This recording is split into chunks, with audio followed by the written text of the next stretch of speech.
Siapa itu Umar bin Khattab? Teman Nabi Muhammad sahabatnya.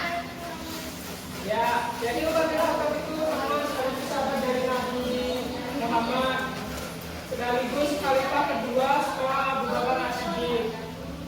Ia menjadi salah satu tokoh penting dalam sejarah Islam karena ia itu adalah seorang pemimpin yang adil dan memperluas wilayah Islam dengan bijaksana.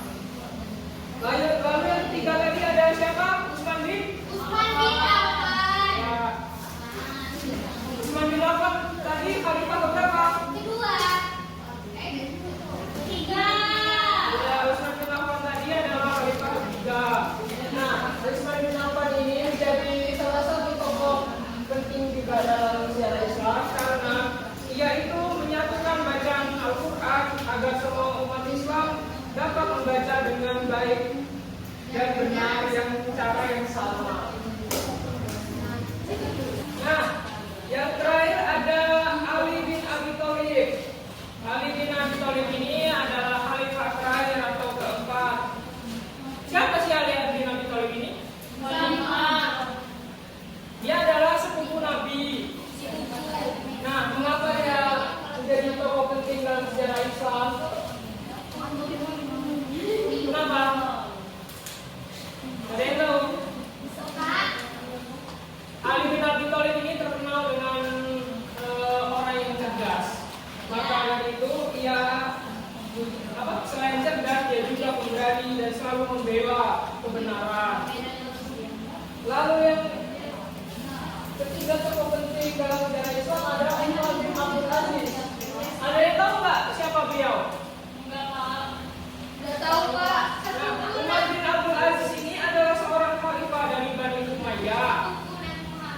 Beliau juga menjadi salah satu tokoh yang penting dalam sejarah Islam karena ia itu pemimpin yang sangat adil, peduli kepada rakyat miskin dan hidupnya juga sederhana. Jadi beliau patut kita teladani. Lalu yang terakhir ada Salahuddin Al-Ayyubi. Salahuddin Al-Ayyubi ini ia berperan sebagai panglima militer pada perang Islam. Nah, dia menjadi salah satu tokoh penting dalam sejarah Islam ini karena ia berhasil merebut kembali kota suci Yerusalem dengan cara yang mulia dan dihormati oleh kawan maupun lawan. Nah, sampai sini mungkin sudah mengerti ya mengapa tokoh ini menjadi tokoh penting dalam sejarah Islam. Sebenarnya tokoh dalam sejarah Islam ini banyak, cuma di sini Bapak cuma menjelaskan sebagian saja. Nah, sebelum itu Bapak akan kasih tugas kalian untuk dikerjakan di rumah.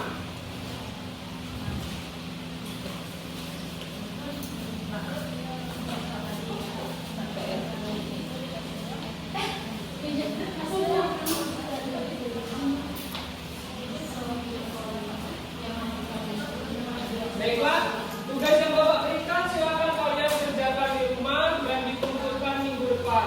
Baiklah Pak. Minggu depan kita akan membahas tokoh-tokoh yang selanjutnya. Ya Pak. Baiklah, mungkin itu saja pertemuan kita pada siang hari ini.